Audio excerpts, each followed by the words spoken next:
Does your marketing strategy follow the 4E principle? If not, you're spending more money than you need to and you're not getting the return you should. That's this week on Think Tank Tuesday.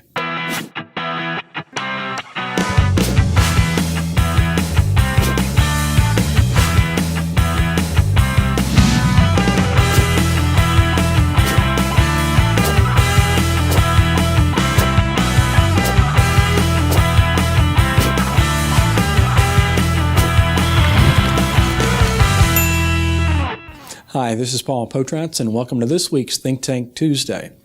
So here's a question. When was the last time you were sitting at your desk, scratching your head, saying, all right, what's going to be our strategy? What's going to be our message? When's the last time you did this in the middle of the month? If that's the case, you're selling yourself short. You're actually wasting ad dollars, and chances are you're not following the 4E principle. The 4E principle is a strategy that I came up with that we use in a number of dealerships across the country. And when the dealers follow this strategy, they've reduced their advertising cost and increased their leads. Not only the leads to their website, but the leads on the lot, the traffic on the lot. I'm telling you, the 4E principle really brings it home and makes it a simple process for you to do your marketing message. So you're probably asking yourself, what is the 4E principle? Well, I'm going to share that with you, but it's kind of a lot to cover. So this is going to be part one of a 4-part series. So starting with the first E of the 4E principle, it's educate.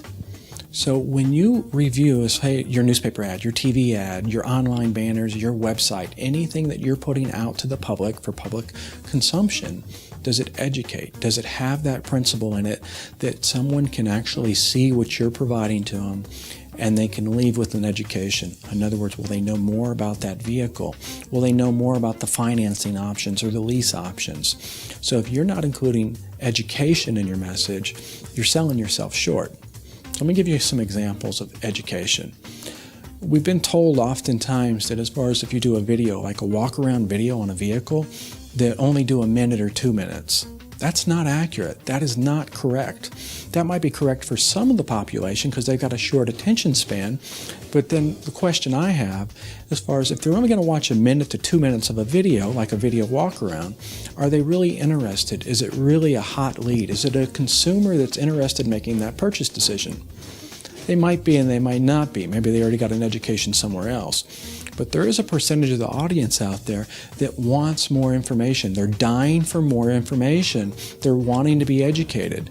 The question is, are you being vague in your message or are you educating?